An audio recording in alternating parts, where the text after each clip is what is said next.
और यदि राम से आगे मैं अपने आप को समझने लग जाऊं तो फिर मैं तो अंक के आगे जीरो लग जाए तो उस जीरो का भी कोई अर्थ नहीं है। जीरो का अर्थ तो तभी होगा जब वो पीछे लगे संख्या की।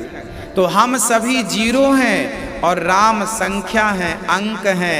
यदि राम की शरण में रहे तो जैसे शून्य 10 गुना बढ़ता है, ऐसे राम की शरण में रहे, कृष्ण की शरण में रहे तो आप और आपका परिवार, व्यापार सब 10 गुना भगवान बढ़ाएंगे। यदि आप शरण में हैं राम की तो सब बढ़ेगा। और यदि आप शरण नहीं स्वीकार कर रहे हैं, अपने आप को कर्ता मान रहे हैं, अपने आप को ही सर्वस्व मान रहे हैं, तब तो बात बिगड़ जाएगी। शुकदेव भगवान कहते हैं हमें अधिक संग्रह के चक्कर में नहीं पड़ना चाहिए। चीराणि किं पथि न सन्ति दिशन्ति भिक्षा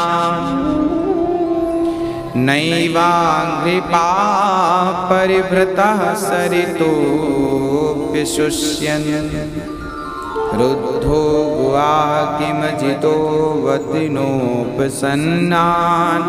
कस्माद् भजन्ति कवयो धन दुर्मदान्धान्।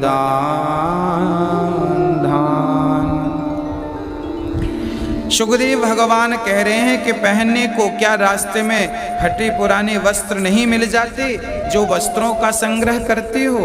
क्या भूख लगने पर वृक्षों के फल नहीं मिल जाते जो अन्न का संग्रह करते हो?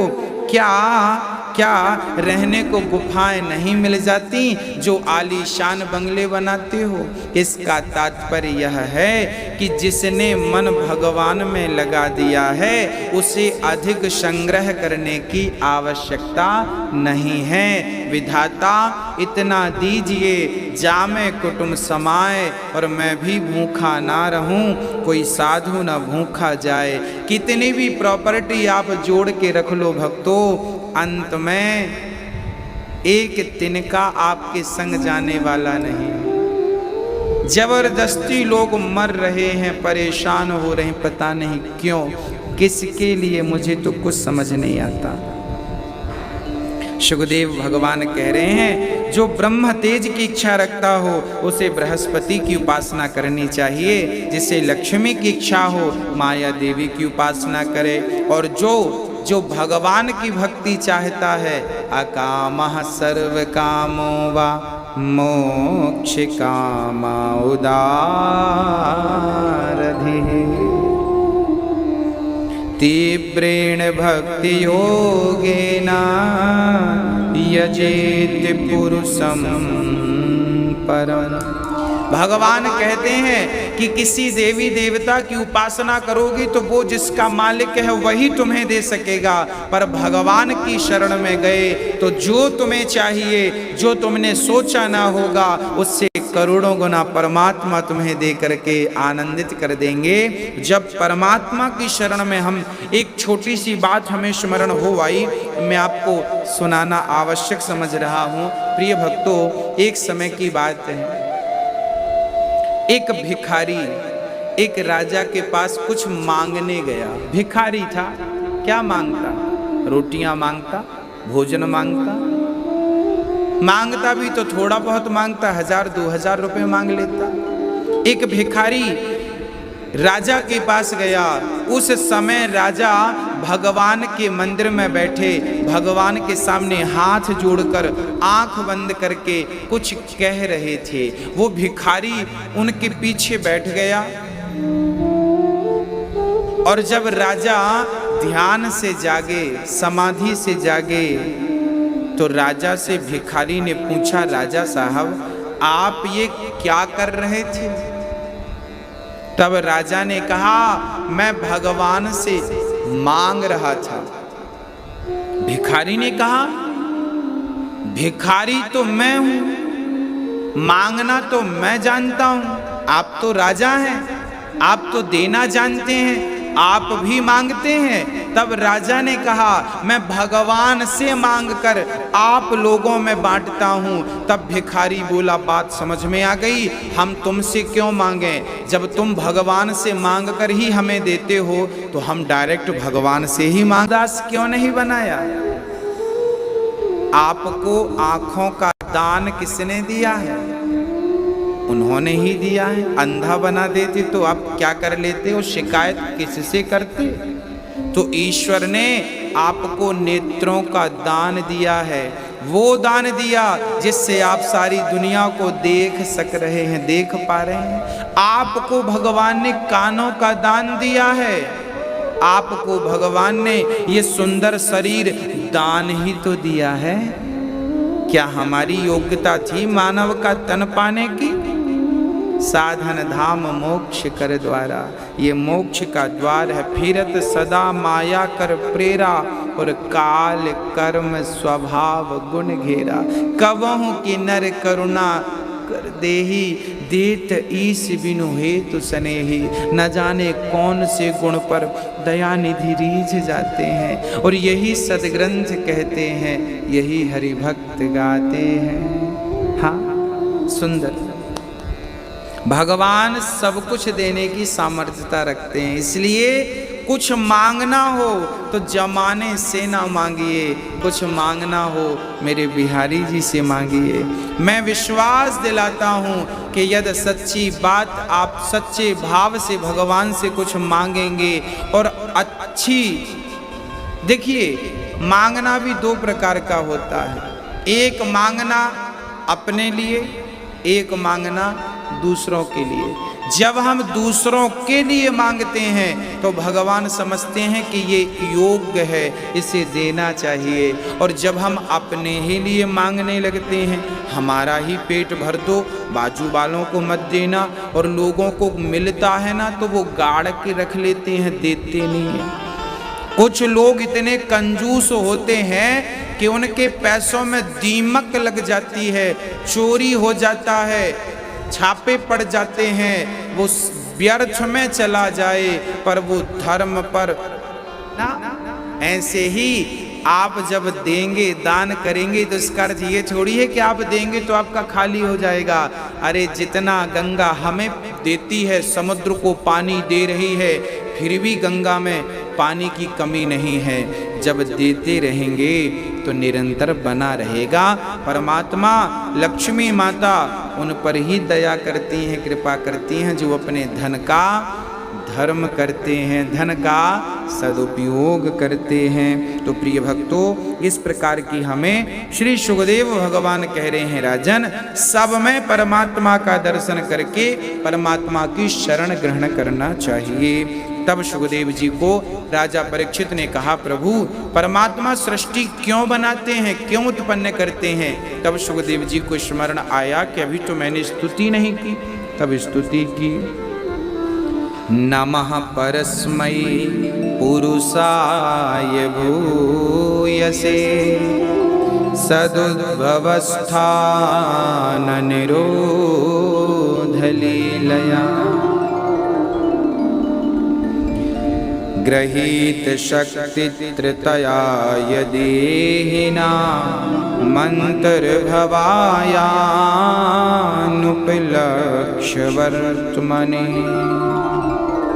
श्री सुखदेव भगवान कहते हैं, मैं उन पुरुषोत्तम भगवान के चरण कमलों को कोटि कोटि प्रणाम करता हूँ जो संसार की उत्पत्ति, स्थिति, प्रलय की लीला करने के लिए सत्व रज तम तमोगुण रूप तीनों शक्तियों को स्वीकार करके ब्रह्मा विष्णु और शिव के रूप में सृष्टि चलाते हैं। देखिए कितनी सुंदर बात श्री सुखदेव भगवान कह रहे हैं। हम लोग शंकर जी को अलग मानते हैं और नारायण राम कृष्ण को अलग मानते हैं, जबकि यहाँ पर सुखदेव भगवान कहते हैं कि सतोगुण, रजोगुण, तमोगुण, इन तीनों गुणों के प्रधान परम पिता परमात्मा जो त्रिगुणातीत हैं, जो तीनों गुणों से परे हैं, वो सृष्टि की रचना के लिए तीन गुणों का आश्रय लेते हैं, सतोगुण, तमोगुण और रजोगुण का। और वही सतोगुण, तमोगुण, रजोगुण के रूप में फिर वो एक रूप से नारायण बन करके, विष्णु बन करके पालन करते हैं, और ब्रह्मा बन करके वो सृष्टि उत्पन्न करते हैं, और वो शिव बन करके संहार करते हैं। यहाँ सुखदेव भगवान तीनों को एक ही संज्ञा दे रहे हैं, ये तीनों एक ही हैं। हम कभी भी शिव को नारायण से अलग ना समझें और नारायण को कभी शिव से अलग ना समझें। शिव ही नारायण और नारायण ही शिव एक ही है। अलग अलग भ्रांतियां बिल्कुल मन में ना लावें, एक ही है। वह एक ही अनेक रूप में प्रकट हो गए। शिव के रूप में वह नारायण, राम के रूप में वह नारायण, कृष्ण के रूप में वह नारायण, श्री नरसिंह वामन के रूप में वह शिव के रूप में भी उत्पन्न है। वह एक ही अनेक बनकर अनेक लीलाओं का ब्रह्मा सबसे पहले भगवान नारायण की नाभि से कमल उत्पन्न होता है। हाँ, नारायण की नाभि से कमल उत्पन्न हुआ, उस कमल पर ब्रह्मा जी प्रकट भये। ब्रह्मा ने चारों दिशाओं में देखा, उनके चार मस्तक हो गए, और ब्रह्मा से भगवान ने कहा सृष्टि करो। तब ब्रह्मा जी ने कहा प्रभु, किसी को एक गांव का आप मुखिया बना दो तो उसे अहंकार आ जाता है, और आप मुझे सृष्टि कर्ता बना रहे हैं, और यदि मुझे अहंकार आ गया तो। तब भगवान ने चार श्लोक ऐसे सुनाए, यदि उस ज्ञान को कोई व्यक्ति धारण कर ले उसे कभी अहंकार नहीं आएगा। कौन से श्लोक थे? बोले अहमेवास्मेवाग्रे नान्यद यद सद सत्परम पश्चादहं यदेतच्च यो वशिष्येत सोऽस्म्यहम् ऋतेर्थं यत् प्रतीयेत ना प्रतीयेत चात्मनि तद विद्यादात्मनो माया यथा भासो यथा तमः। सुंदर सी चर्चा। आहा, भगवान कह रहे हैं ब्रह्मा से अहमेवास्मेवाग्रे, जब कुछ नहीं था तब भी मैं था, आज सब कुछ है तो भी मैं ही हूँ, उसके मेरे अतिरिक्त इस सृष्टि में कुछ नहीं है। ये बात मैं आपको कह चुका हूँ। और अंत में सुखदेव भगवान भागवत में 10 लक्षणों का वर्णन करते हैं। अत्र सर्गो विसर्गश्च स्थानं पूषण मूतयः मनवन्तरेषानुकथा निरोधो मुक्तिराश्रयः। अब आगे श्री जब भगवान धराधाम को छोड़कर चले गए, परीक्षित ने प्रश्न किया कि गुरुदेव, मैत्रेय मुनि से विदुर जी का कहाँ समागम हुआ, हमें जरा बतलाएं। तब श्री सुखदेव भगवान कहते हैं, राजन परीक्षित सुनो, जब भगवान सारी लीला पूरी करके धराधाम छोड़कर गए, उस समय भगवान का वियोग विदुर ना सह सके। जब उन्हें उद्धव जी ने कहा कि कृष्ण हम सबको छोड़कर चले गए, विदुर जी रो पड़े, मूर्छित हो गई। जब होश आया तो कहा हमें कृष्ण की आखिरी चर्चा सुनाओ। तब उन्होंने कहा, मैत्रेय जी, विदुर जी ने उद्धव जी ने, विदुर जी आप हरिद्वार मैत्रेय जी के पास जाइए, वह आपको वो कथा सुनाएंगे। और चल पड़े श्री मैत्रेय जी के चरणों में। विदुर ने हाथ जोड़कर प्रश्न किया। उन्होंने कहा, अच्छा ये विदुर जी का मैं आपको परिचय दे दूं, ये विदुर जी कौन है? ये विदुर जी व्यास जी के पुत्र, व्यास जी के द्वारा 3 पुत्र उत्पन्न भये, पांडु, धृतराष्ट्र और विदुर। तीनों की माएं अलग अलग हैं, पिता श्री व्यास जी। तो इस प्रकार श्री विदुर जी महाराज पांडवों के चाचा हुए, काका थे। श्री विदुर जी महाराज भगवान से अत्यधिक प्रेम करते थे, बहुत प्रेम करते थे। विदुर जी बहुत बड़े भक्त थे, बहुत स्नेह करते थे। एक दिन क्या हुआ कि जब भगवान श्री कृष्ण पांडवों के पक्ष से शांति दूत बनकर आए और शांति का प्रस्ताव लेकर पहुंचे, दुर्योधन से कहा, दुर्योधन पांडवों को अधिक ना सही, थोड़ा ही सही, कम से कम उन्हें इंद्रप्रस्थ दे दो। आपने कहा था कि वो 12 वर्ष का वनवास और 1 वर्ष का अज्ञातवास पूरा करके आएंगे। अच्छा, धृतराष्ट्र ने गलत किया था पांडवों के साथ। युधिष्ठिर को हस्तिनापुर का राजा बनना था, पर धृतराष्ट्र ने हस्तिनापुर का राजा नहीं बनाया, बल्कि जंगल में भेज दिया, खंडहर जगह दे दी, जाओ यहां तुम कर लो जो करना है। उसे कहते हैं इंद्रप्रस्थ। अब पांडव इंद्रप्रस्थ में गए, बिल्कुल बंजर भूमि थी। उस बंजर भूमि को फिर पांडवों ने मेहनत करके उपजाऊ बनाया, वहां राज सत्ता अपनी की, और भगवान की कृपा से फिर वहां विश्वकर्मा ने आकर उनके लिए बढ़िया सा महल बनवाया। और फिर ऐसी धन संपत्ति पांडवों को मिली कि कौरव परेशान रहने लगे कि भाई इन्हें तो हमने खंडहर दिया था, पर इनके पास इतनी दौलत आ कहां से गई। मैं आपको एक निवेदन कर दूं कि आप किसी का बुरा ना सोचें, जिसके भाग्य में जितना धन होगा उतना उसे मिलकर रहेगा। आप लाख प्रयास कर लें उसे तोड़ने का, मरोड़ने का, कुछ करने का। इसलिए किसी के धन को देखकर जो लोग जलते हैं वो जले ना, क्योंकि जिसके भाग्य में जितना था उसे मिलकर रहेगा। आप कुछ नहीं कर सकते, आपके भाग्य में जितना था उतना आपको मिल गया। इसलिए आप कभी किसी के धन को देखकर, किसी के उत्कर्ष को देखकर आप निराश ना होएं, परेशान बिल्कुल ना हो। आप प्रसन्न हो कि इन्होंने कोई पुण्य किया होगा, आज ये इतने सुखी हैं, आनंदित हैं। हाँ, पांडवों के सुख को देखकर कौरव दिन दिन जलने लगे, और दुर्योधन तो ऐसी स्थिति में था कि वो अपने आप को धृतराष्ट्र से कहता है कि जुआ खेलने बुलाओ, नहीं तो मैं मर जाऊंगा। अब अंधे धृतराष्ट्र क्या करे, पुत्र मोह में थे ही, बुलाया, जुआ खेला, सिर्फ सब ले लिया। 12 वर्ष का वनवास, 1 वर्ष का अज्ञातवास दिया। परिणाम आप सब जानते हैं। अंत में भगवान जब वो 12 वर्ष का वनवास, 1 वर्ष का अज्ञातवास पूरा करके पांडव आए, तो वो सीधे द्वारिका कृष्ण के पास चले गए। उस समय भी कौरव इंद्रप्रस्थ देने की स्थिति में नहीं थे।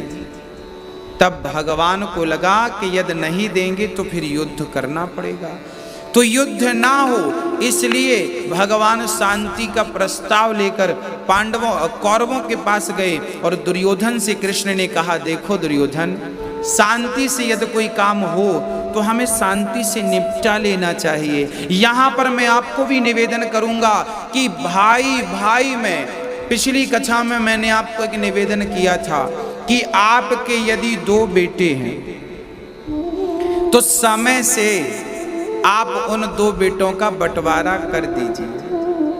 कल को झगड़ा करने लग जाएं तो क्या करोगे?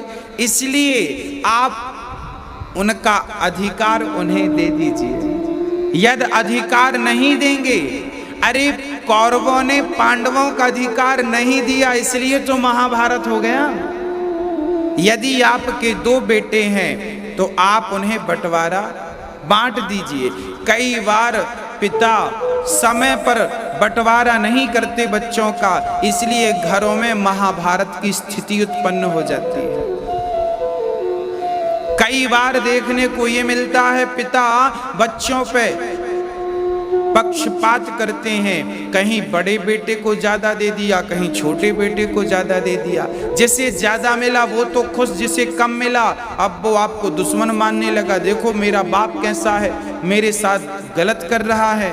वो जमाने में कहेगा मेरा बाप तो गलत है। देखो उसने, वो बच्चा ये नहीं समझता कि जितना हमें मिल गया है उतना बहुत है, परंतु ये समझ सबके पास तो नहीं होती ना। इसलिए पिता का भी कर्तव्य है कि बच्चों में झगड़ा ना हो, उसके पहले आप उन्हें उनकी संपत्ति दे दीजिए और वो अपना करें खाएं। कुछ अपने लिए बुढ़ापे में बचा के जरूर रखिएगा, ये मैं आपसे निवेदन करूंगा, ताकि बुढ़ापे में 2 पैसे होंगे तो आपकी संतान आपकी सेवा करेगी। नहीं तो ये घोर कलयुग है, आपके पास पैसे नहीं होंगे ना तो आपकी अपनी औलाद, आपकी अपनी संतान आपको छोड़ देगी, चौराहे में छोड़ के आ जाएगी, पूछने नहीं आएगी कि पेट भरा है कि भूखी हो। हाँ, इसलिए बुढ़ापे में 2 पैसे तो सबको ही बचा के रखना चाहिए। इस लालच में कम से कम बच्चे सेवा तो करेंगे। हाँ, तो झगड़ा ना हो, इसलिए शांति का प्रस्ताव लेकर कृष्ण गए और शांति दूत बनकर गए। आपके घरों में झगड़ा ना हो, झगड़ा हो उसके पहले आप सब चीजों का समाधान कर लें। और भाई भाई में देखिए, चूल्हा अलग हो जाए चलेगा, व्यापार अलग अलग है, बड़े भाई का काम अलग, छोटे भाई का सब अलग है, सब अलग अलग रहो, ठीक है, चूल्हे भी अलग हैं, ठीक है, पर दिल एक होना चाहिए, मिलना जुलना तो बना रहे। छोटा भाई बड़े भाई के घर आए, बड़ा भाई छोटे भाई के घर जाए और प्रेम मोहब्बत बनी रहे, गले लगते रहे दोनों भाई। हाँ, यदि विवाद थोड़ा सा हो गया ना तो एक खटास उत्पन्न हो जाती है और वो फिर जीवन भर मिलने नहीं देती। जैसे दूध में पानी मिलाओ तो ठीक है, पानी भी सफेद हो जाता है, पानी भी दूध के भाव बिक जाता है, परंतु थोड़ी सी नींबू का रस यदि डाल दो ना तो पानी पानी अलग और दूध दूध अलग हो जाता है। हाँ, थोड़ी बहुत तो चलता है, हाँ, पानी मिला दोगे तो भाई भाई का प्रेम फिर भी बना रहेगा, पर खटाई यदि मिल गई, कपट मिल गया तो फिर वो भाई भाई टूट जाते हैं। और मैं चाहता हूँ कि आप भाई भाई में कपट की खटास ना मिले। यदि कपट की खटास मिल गई तो रिश्ते बिखर जाएंगे। और मैं निवेदन करता आया हूँ कि आपके घरों में, आपके परिवार में, आप यदि बड़े हैं, यदि पिता है तो वो बच्चों को संभाल के रखे, समय पे उनको काम धाम दे दे, बेटा मैं पिता हूँ, तुम दोनों प्रेम से रहो, अपना करो खाओ। यदि पिता नहीं है और बड़ा भाई है और आपका छोटा भाई है और आप बड़े भाई हैं, तो बड़े भाई का कर्तव्य तो ये कहता है कि आप अपने भाई को 20 रुपए दे दो और आपका छोटा भाई उसे 20 रुपए दो, और आप बड़े हो तो 19 ही रखो, ताकि आप पर कभी आरोप ना लगे कि मेरा बड़ा भाई, उसके पास अधिकार था तो उसने मुझे कम दिया, ये आरोप ना लगे। मेरा तो ये निवेदन है, क्योंकि कई बार ये छोटे छोटे कपट, आज मैं एक छोटी सी बात आपसे निवेदन करना चाहूँगा। 2 भाई थे, देखिए कैसी स्थितियां उत्पन्न होती हैं और वो स्थितियां आपको कहां ले जाकर खड़ा कर देती हैं। एक सामाजिक बात मैं आपसे करने जा रहा हूं। 2 भाई थे, बहुत प्रेम था दोनों में, बहुत प्रेम था, दोनों भाई साथ में रहा करते थे, एक ही चूल्हे पर दोनों की रोटियां बनती थीं, दोनों भाई बड़े प्रेम से रहते थे। एक दिन क्या हुआ, सुबह का वक्त था, छोटा भाई दातून कर रहा था छत के ऊपर, बड़ा भाई बगीचे से लौटा तो बड़े भाई को पके हुए 2 आम मिल गए, 2 आम मिल गए पके हुए। अब देखना, एक आम बड़ा था और एक आम थोड़ा सा छोटा था। उस बड़े भाई के भी एक बेटा था और छोटे भाई का भी एक बेटा था, और दोनों बच्चों की उम्र लगभग 6 वर्ष की थी। दोनों भाइयों के बेटे बराबर थे, उम्र सेम थी। बड़ा भाई ऊपर छत पर बड़ा भाई ऊपर छत पर था, छोटा भाई आम लेकर आया। 2 में से कोई एक भी भाई आम लेकर आया। जब आम लाया तो छोटे भाई के हाथ में